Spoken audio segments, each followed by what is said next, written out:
En el episodio de hoy, Carlos Nieto, director de adquisiciones en Sany e ICOS.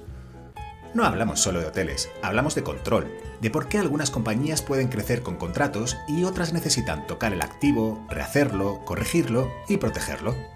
Repasamos cómo Sany actuó como laboratorio y cómo ICOS rompió un prejuicio muy instalado en el Mediterráneo, que el lujo, el volumen y el todo incluido no podían convivir. Hablamos de capital, distribución, fidelización y por qué algunos resorts estacionales ya se comportan como activos core.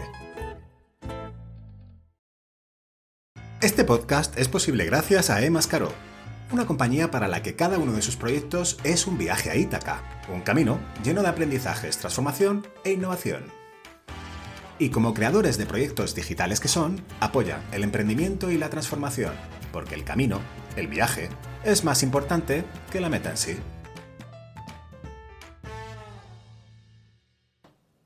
Carlos Nieto, director de adquisiciones en Sany e ICOS. ¿Cómo estás? Muy bien, Rodrigo. Muchas gracias y encantado de estar aquí contigo en este pedazo podcast, que sabes que sigo además Sí. y estoy encantado de estar aquí. Y yo te lo agradezco. Y la verdad es que para mí es un reto siempre. Gente como tú que lo escucha, pues intentar hacerlo muy bien, independientemente de que escucha mucha gente el podcast, pero es un valor añadido, claro. Carlos, así para alguien que no conozca el grupo, ¿qué diferencia hay o qué diferencia esencial hay entre Sany e ICOS? Sany e ICOS son dos cosas completamente diferentes, pero que se necesitan la una a la otra, diría yo. Sany es el inicio del grupo, es el laboratorio de ideas y donde surgió toda la idea para luego posteriormente crear el nuevo concepto del todo incluido de lujo en lo que se ha convertido ICOS, ¿no?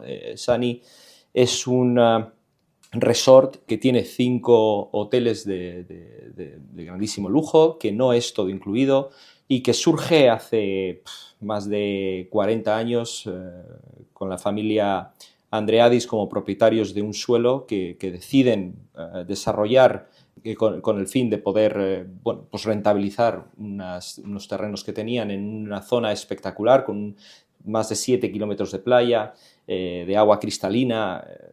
Luego ICOS nace de la idea de replicar Sany a una escala menor, pero con el concepto de todo incluido, ¿no? Lo cual fue una idea arriesgada en una época de crisis financiera, estábamos en 2013-2014, y donde el private equity viene y convence a la familia propietaria de Sany de no solo seguir desarrollando Sany dentro de lo que es el lujo y llevarlo más allá, cosa que ya se ha conseguido, sino que además extrapolar el concepto Sany a un concepto, como digo, todo incluido en una escala un poquito más pequeña, ¿no? Es decir, convertir un resort que tiene 5 hoteles, 25 restaurantes, una marina privada, una zona deportiva espectacular, etcétera, etcétera, aparte de otros servicios, a un resort de unas 350, 450 habitaciones con sus 6-7 restaurantes y donde fuéramos a competir directamente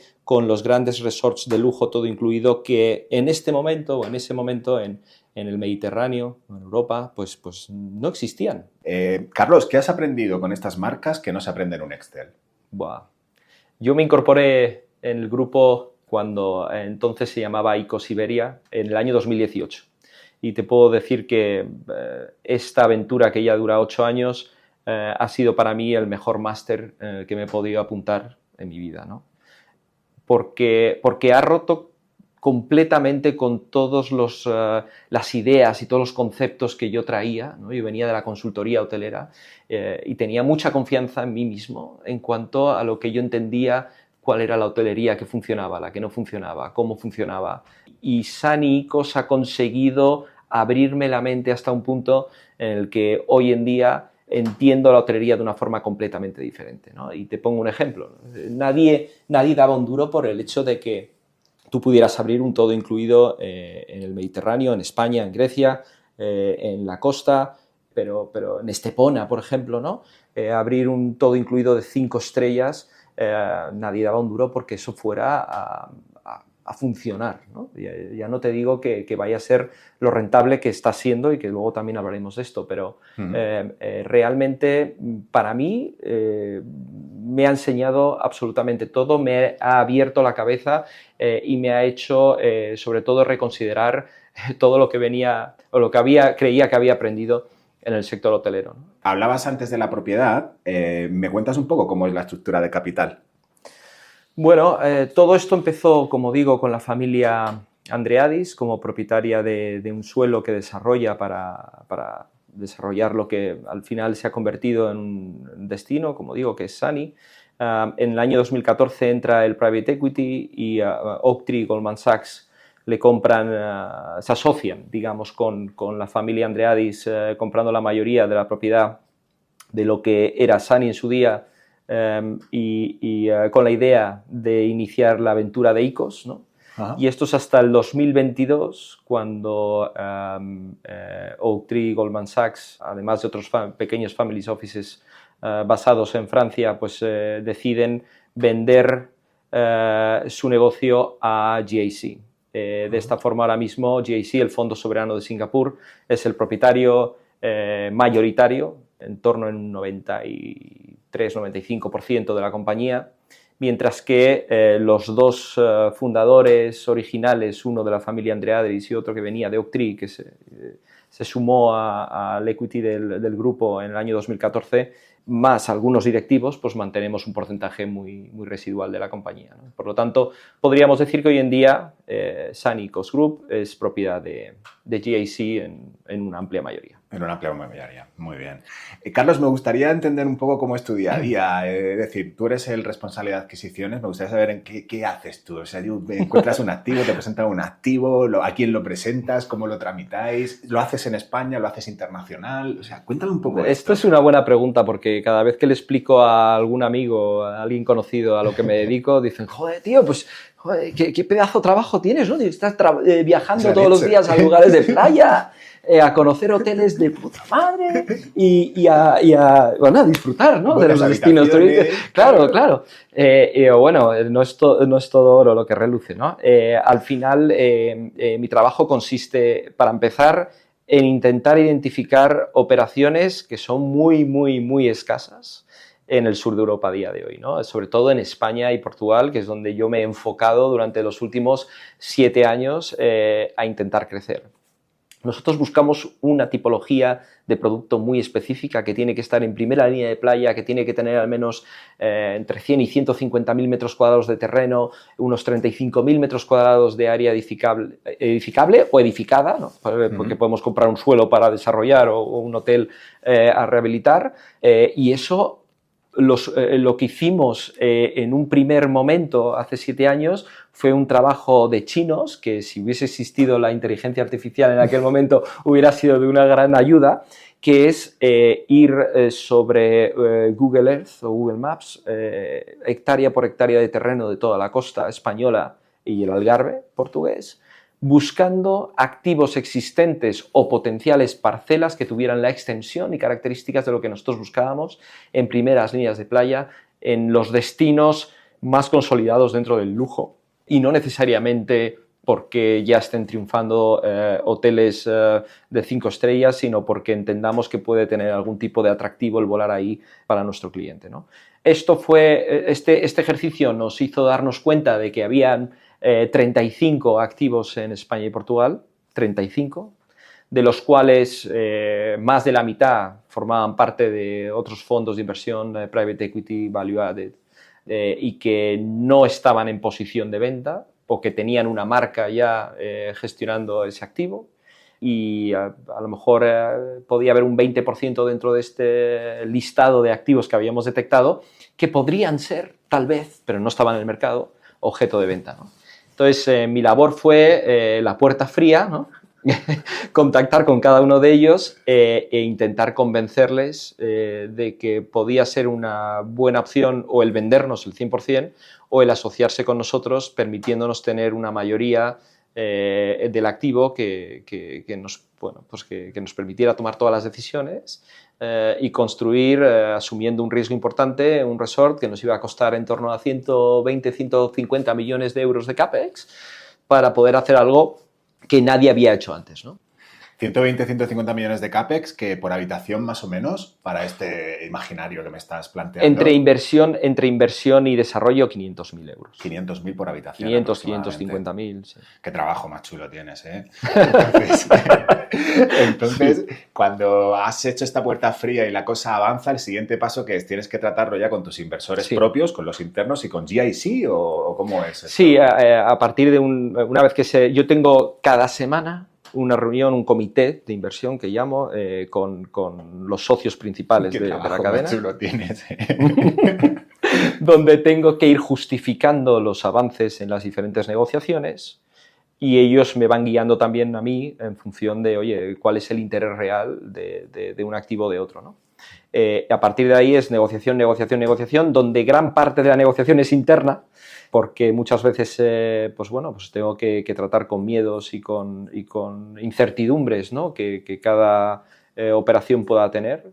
Y que bueno, pues al final algunas salen bien y otras obviamente no salen bien. Lo bueno es que a día de hoy podemos decir que hemos cerrado 4 operaciones entre España y Portugal y que ahora estamos con el enfoque claro en Caribe, donde yo también me estoy encargando y ahora me toca estar viajando allí para replicar un poquito lo mismo. Puerta fría, contactos, comercialización y convencer de que una marca que no está presente en el Caribe pues puede realmente competir con los que ya sí que están muy bien establecidos. ¿En el Caribe el cliente sería más estadounidense? Sí.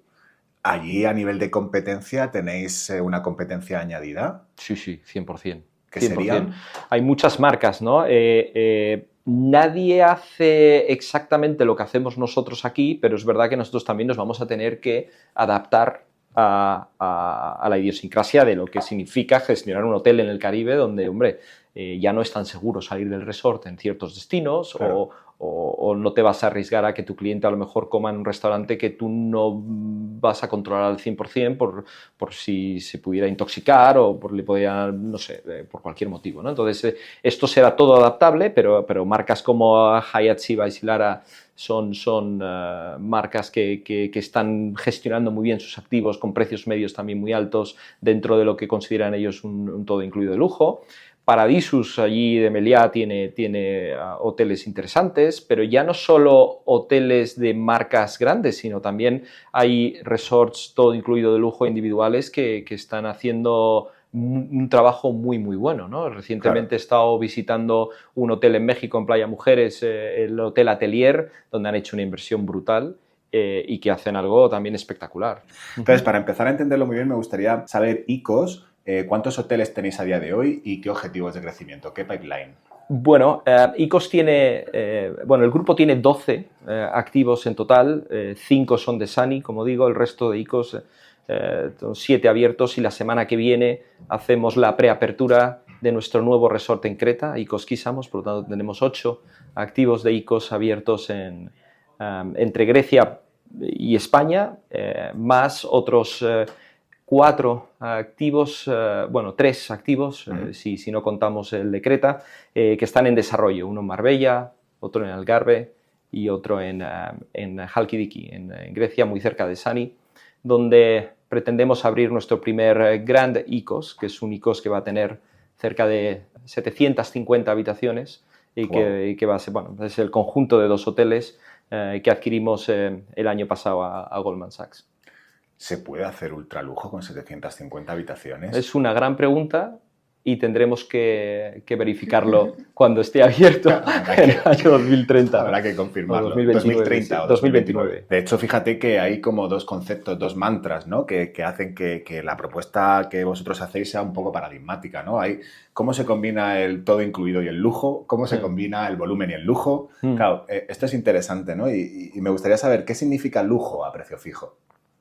Claro, ¿qué significa el lujo? Pues esto depende mucho del concepto o de la idea subjetiva que tenga cada uno, ¿no? A nosotros no nos gusta de autodenominarnos que somos un producto de lujo, eso para empezar.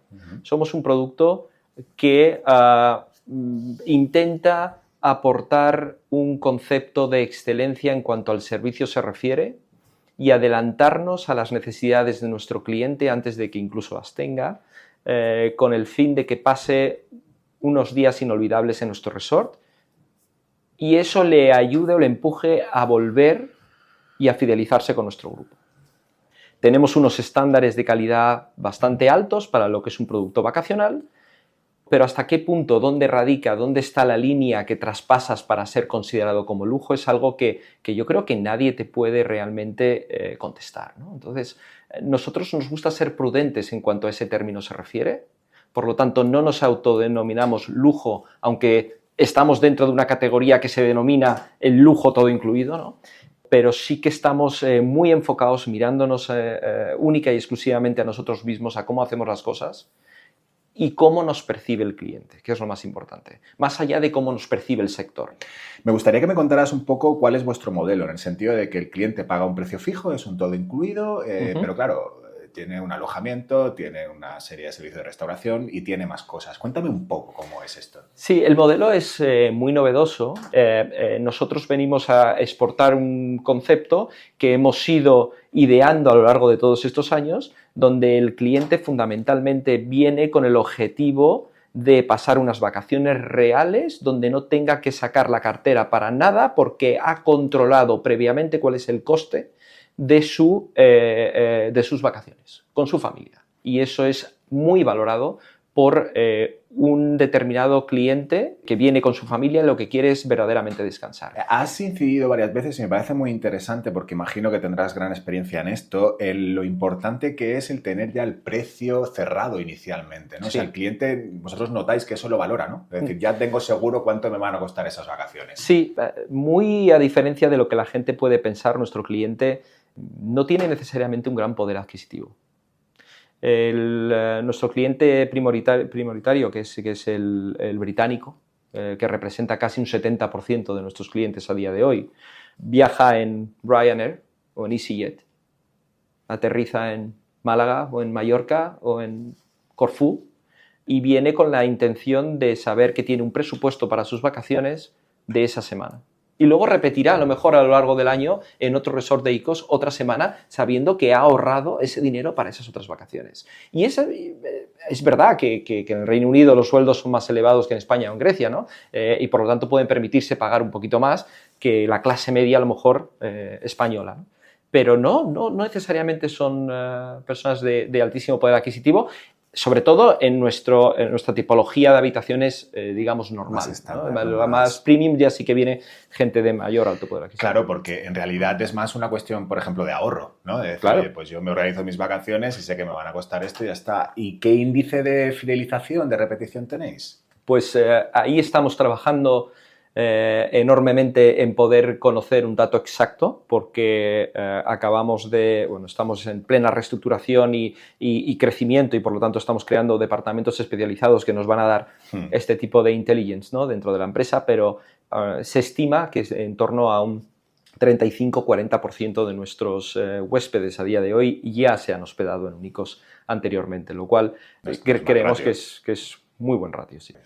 Más o menos, ¿de qué franjas de precios hablamos para conseguir todo este paquete? Bueno, el precio medio difiere entre Grecia y España, que es donde tenemos ahora mismo los activos abiertos. En Grecia estamos hablando de un precio medio cerrado en el año 2025 de en torno a 780, 790 euros, con una estancia media de en torno a 2,3, 2,5. ¿Y qué densidad de ocupación? ¿Cuánta gente tenéis más o menos por habitación? Eso, 2,3, 2,5. En España este precio medio sube a 980 euros, es decir, unos 200 euros más en España. Este año 2026 prevemos que ya se sorpase el umbral de los 1.000 euros aquí en España de precio medio. Carlos, ¿y todos estos servicios que ofrecéis, algunos de forma directa, otros, como comentabas, indirecta, qué márgenes son los que tiene la compañía? Bueno, la verdad es que para poder responder esto hay que explicar también que, claro, la compañía se ha conseguido establecer con unos índices de ocupación muy elevados, por lo tanto los ingresos de cada hotel pues, son excepcionales, ¿no? Tenemos un índice de ocupación medio de la compañía que está por encima del 90%, en 2025 incluso por encima del 93%. Este es el medio de todos los hoteles abiertos a día de hoy, son muchas habitaciones, ¿no?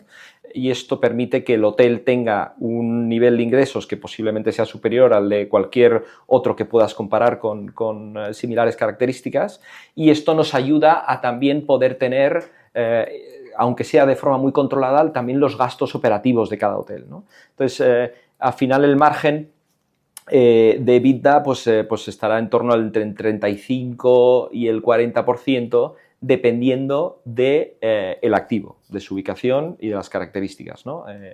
Hay ciertos activos bueno, pues que tienen un nivel de ingresos brutal, pero que requieren algo más de gastos por ciertas características que tienen o por su ubicación en concreto. En Mallorca hay que contar con un gasto adicional en cuanto al hospedaje de los empleados, etcétera, etcétera, que es un verdadero problema, pero estamos siempre en torno al 35-40% de margen, y hablo de EBITDA, no de GOP. De EBITDA hablas. Bueno, no está nada mal, ¿eh? ¿Cuántas habitaciones tenéis, la suma de todos los activos? Estamos hablando de que abiertos unas 2.500 habitaciones a día de hoy. Mira, Carlos, tengo muchas ganas de tratar esta parte que tengo aquí apuntada, que es un poquito más la compañía como sistema, ¿no? Entonces, me gustaría empezar preguntándote, porque cuando se habla de asset light versus propiedad, no sé hasta qué punto merece la pena desplazar el diálogo hacia cuánto control estratégico necesita una marca sobre su portfolio. ¿Ese es el debate? Bueno, más que el debate es tal vez la percepción de cada uno con respecto a la situación que tenga cada compañía en este momento. Yo entiendo que haya compañías hoteleras grandes que tenían históricamente un portfolio de activos en propiedad muy elevado y que a día de hoy, pues para poder agilizar su expansión y reducir su deuda, hayan elegido el camino del sale and manage o sale and lease, y bueno, desprenderse de la propiedad para poder crecer con más agilidad, ¿no? Ese no es nuestro caso, porque todavía somos pequeños y porque además creemos que nuestro modelo de negocio tiene que estar controlado al 100% por nosotros en cuanto a un control 360 grados. Al final, el tener el control sobre el diseño, CAPEX de inversión, el proceso de construcción, la gestión, la marca y el día a día de operativo, para nuestro modelo de negocio es clave. Es clave. Pero has dicho, somos pequeños. A mí me gustaría, imagínate, saber cuál es el gross asset value de la compañía. O sea, ¿cuánto vale lo que hay a día de hoy a nivel de activos? A ver, esto es público. En el año 2022 se vendió a GIC la compañía por 2.200 millones de euros, los 2.2 billion americanos de euros. Yo estimo que ahora el valor de los activos es, bueno, estimo y lo sé porque valoramos nuestros activos todos los años, ¿no? Pero es algo superior, sí. ¿Qué papel juega el inmobiliario en el balance de la compañía? Brutal, claro. Somos propietarios de todos nuestros activos y a la hora de valorar una posible venta del grupo, pues básicamente va a ser un valor puramente inmobiliario y el valor de cada uno de esos activos dependerá también del P&L de cada uno de ellos, ¿no? De lo que es claro, capaz de generar. Y evidentemente está también el valor de lo que es la operadora, la gestora, la marca, vamos, ¿verdad? Sí. La marca que además cada vez tiene más valor en cuanto a que todos nuestros activos pagan una franquicia a lo que es la marca en Grecia, y que según vamos añadiendo activos, pues claro, ese valor de la marca va aumentando y va cogiendo más atractivo, ¿no? Cuando una marca habla de control estratégico, ¿de qué control habla exactamente? ¿Qué es lo que hay que controlar? Pues yo creo que un poco todo, ¿no? Hoy en día lo más difícil de controlar es el CAPEX.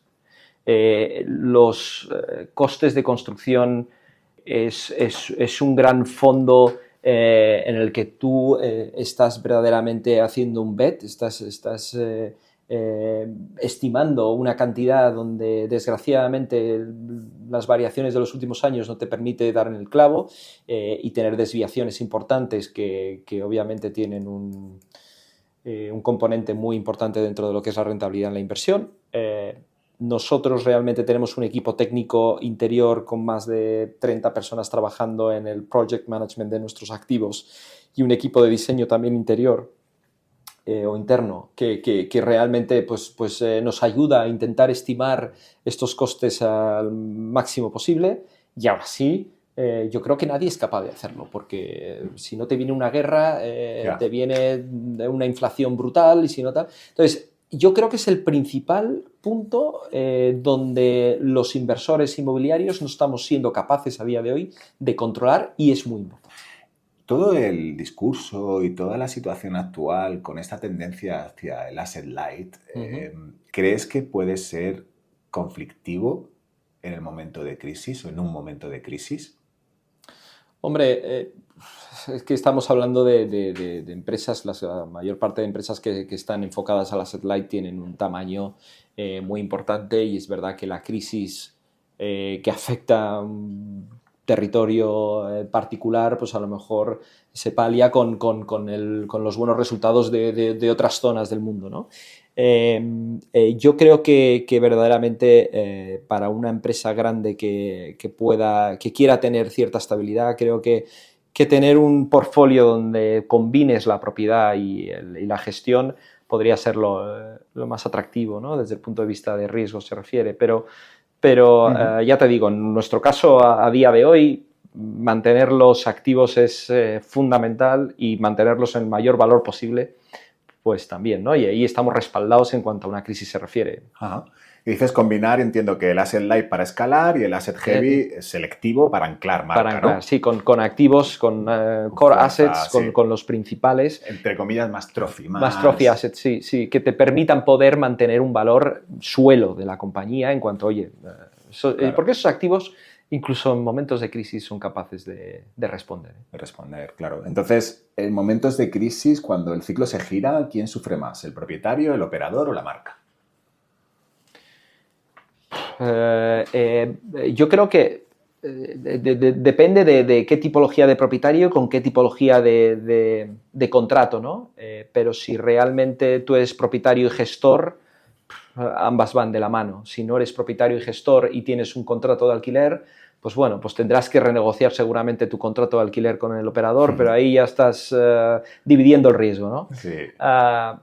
Si tienes un management o una franquicia, pues entonces ahí ya obviamente el propietario gestor va a tener un problema, ¿no? En momentos de crisis, pero por eso yo soy partidario de que en momentos de bonanza tienes que tener una parte de tus beneficios reinvertida en tus activos y estratégicamente diversificada para que cuando venga un momento de crisis seas capaz de capearlo con éxito. Muy bien. A ver, Carlos, yo me había apuntado aquí una pregunta que dice, si te enseñan un resort, ¿qué 3 cosas miras primero? Claro, ¿qué ocurre? Que tú en realidad ya me has dicho 3 cosas, que es conectividad, ubicación, primera línea de playa y tamaño. Sí. No sé si tiene sentido que te pregunte por las otras 3 cosas que vienen después o que profundicemos en alguna de estas. No, podemos profundizar. A ver, esto es básicamente nuestro pilar, porque nosotros cuando cogemos un hotel normalmente no tiene el layout correcto para nuestro modelo de negocio. Claro. Entonces lo que hacemos es básicamente tirarlo abajo y volverlo a construir. Hagamos algo. ¿Cuánto pesa la playa y cuánto pesa la conexión aérea? Me pillas en un momento en el que estamos tal vez discutiendo esto ampliamente internamente y que además nos estamos planteando mucho cuánto utilizan la playa nuestros clientes, ¿no? Siendo fundamentalmente británicos, norteeuropeos, donde no están acostumbrados realmente a bañarse en el mar y no tienen... no es como el cliente del sur de Europa, ¿no? Podamos decir italianos, españoles, griegos, que sí que pues valoramos mucho el poder meternos en el mar y estar tranquilamente nadando allí, ¿no? Entonces, estamos ahora mismo en un momento en el que estamos empezando a valorar activos que tal vez no tengan una exposición a una gran playa.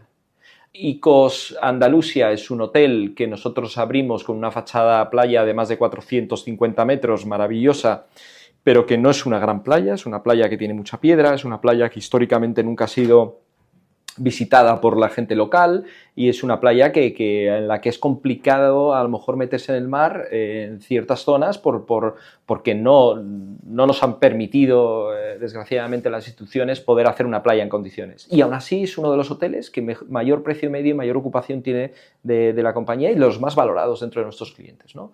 Lo cual nos indicaba que sí, el cliente solicita estar delante de una playa, pero no necesariamente la quiere utilizar.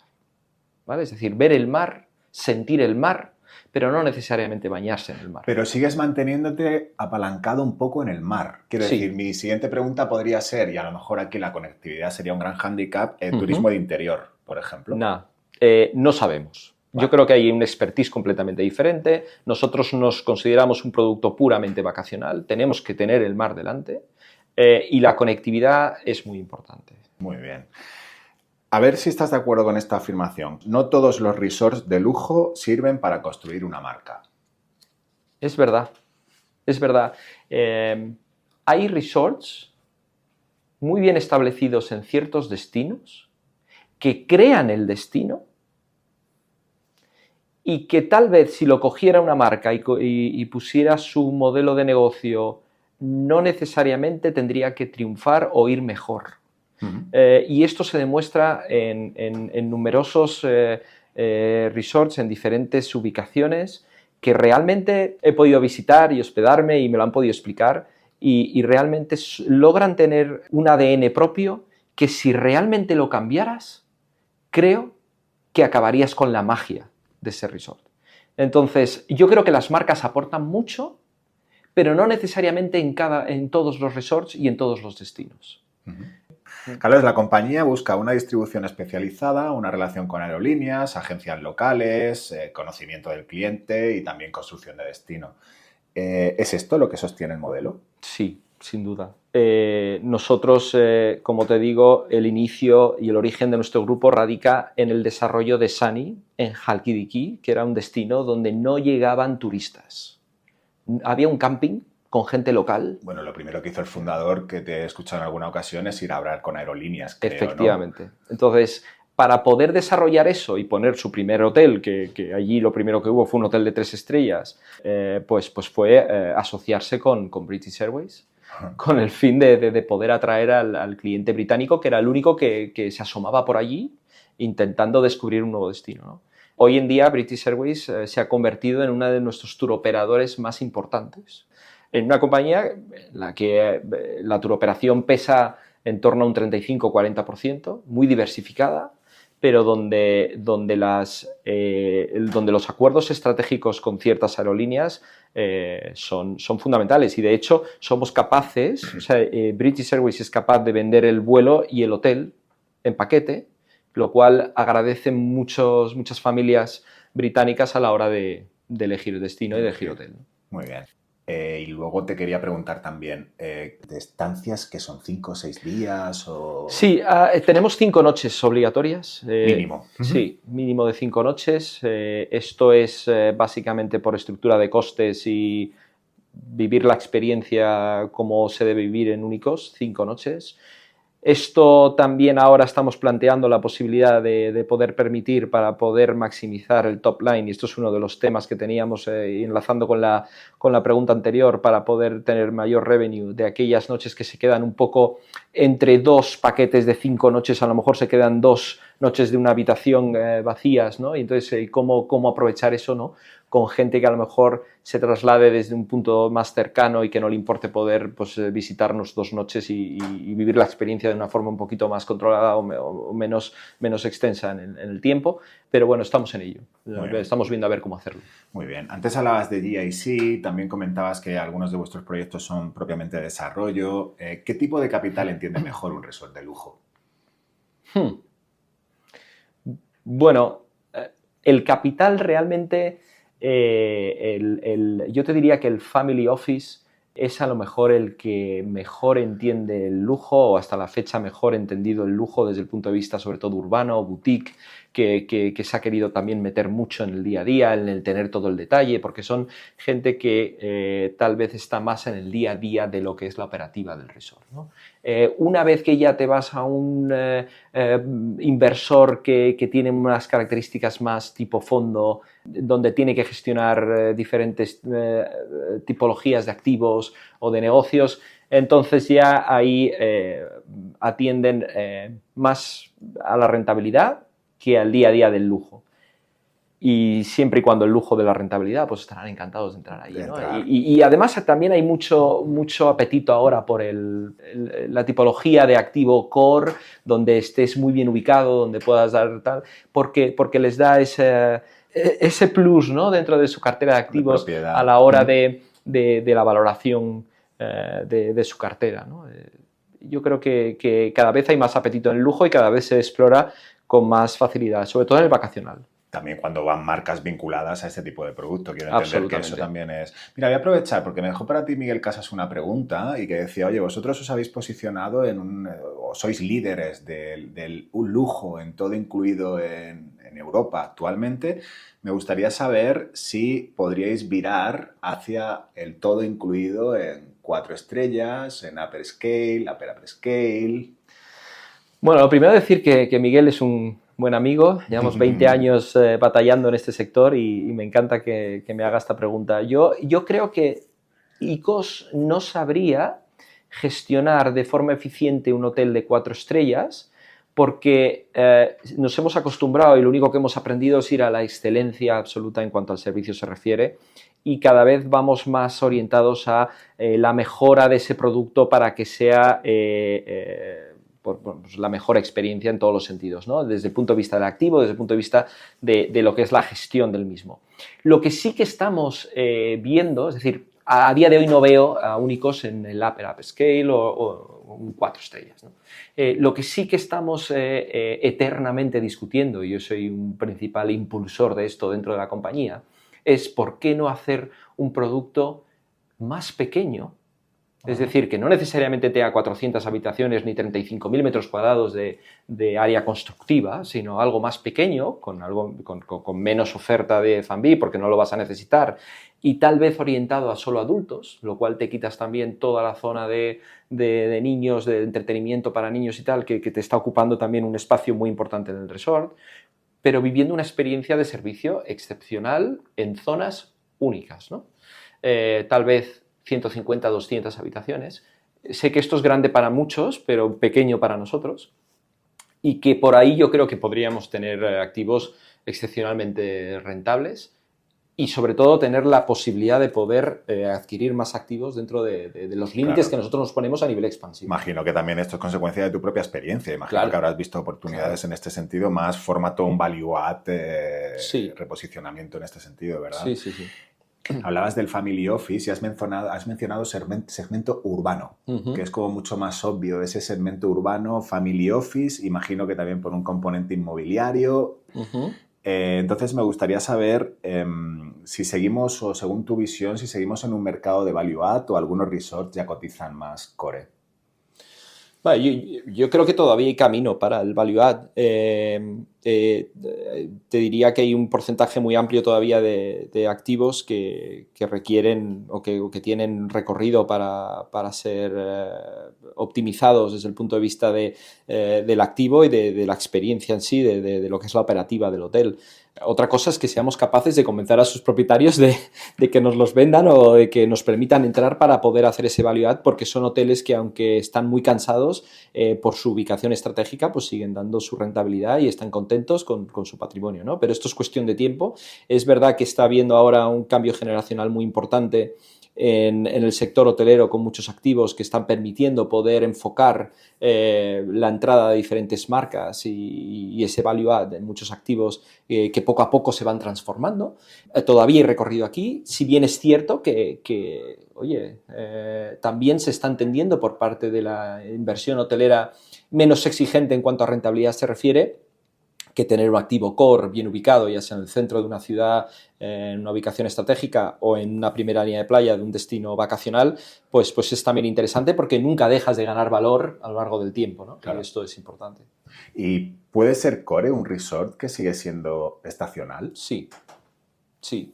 Mira, yo estoy analizando ahora activos en Caribe o en Canarias, donde se abren 365 días al año, 12 meses, y lo que me estoy dando cuenta es que el EBITDA o el GOP difiere muy poco de lo que nosotros hacemos en 7 meses y medio, 8 meses, en lugares estacionales. Por lo tanto, el valor del activo no tiene necesariamente por qué ser menor en un destino estacional. Si eres capaz de optimizar el RevPAR del hotel en cuanto a una ocupación muy alta y un precio medio muy estable, controlando los gastos, eres capaz de tener un hotel muy sano con flujos de caja, con un P&L muy bueno en un lugar estacional. Por lo tanto, sí, te digo que completamente, y considero que nuestros activos deberían ser considerados como core a día de hoy y así se valoran en el mercado. Muy bien. Carlos, va a pasar por el podcast Mar Rahola y me gustaría que me dejaras una pregunta para hacerle en tu nombre. Pues sí, mira, porque Marc tiene un concepto que también es muy disruptor, que también ha querido diferenciarse con modelos de negocio pues, muy particulares, ¿no? Y yo lo que le preguntaría es, ¿qué decisiones que ha adoptado en el pasado y que hayan sido muy criticadas por el sector en un momento determinado, por su propia valentía, ¿no?, de esas decisiones, volvería a repetir sin dudar? ¿No? Es decir, ¿qué acciones, qué decisiones ha tomado donde, oye, con valentía ha ido en contra de lo que opinaba el sector y que hoy en día pues, se siente orgulloso de ello y volvería a repetirlas sin dudar, ¿no? Una muy buena pregunta. A ver qué contesta. Esto va a colación de que cuando nosotros anunciamos nuestro activo en Portopetro, en el sur de Mallorca, muchos hoteleros mallorquines nos decían, pero ¿cómo vais a hacer un activo de lujo en el sur de Mallorca, donde el lujo está todo en el norte y donde básicamente el sur se nutre de turoperación de mass market puro y duro, ¿no? Os vais a equivocar, está a 40 minutos del aeropuerto de Mallorca, es un viaje. Y fíjate, ¿no? Ahora es el activo que tiene el precio medio más alto. Wow. Y el mejor valorado de todo el grupo. El otro día hablaba contigo y me decías que te gusta leer, pero que no estás ahora mismo en un momento de lectura, también por una situación más familiar, ¿no? De otro tipo de quehaceres. Ojalá pudieras leer más, ¿no? Pero sí que, en cambio, eres bastante aficionado a la música y un poco friki, entre comillas, para algún tema que me gustaría que me contaras. Sí, bueno, yo pasé muchos años de mi vida dedicándome no solo como aficionado, sino también profesionalmente a la música y al canto. Y hoy en día, pues mi tiempo libre, el poco y escaso que tengo, lo dedico con un grupo de amigos a producir e interpretar musicales ya existentes o de nueva creación, ¿no? Y lo hacemos todo de forma solidaria. Y la verdad que esto es lo que más me llena de todo. Entonces, el poco tiempo libre que tengo y sobre todo durante los largos trayectos de avión, ¿no?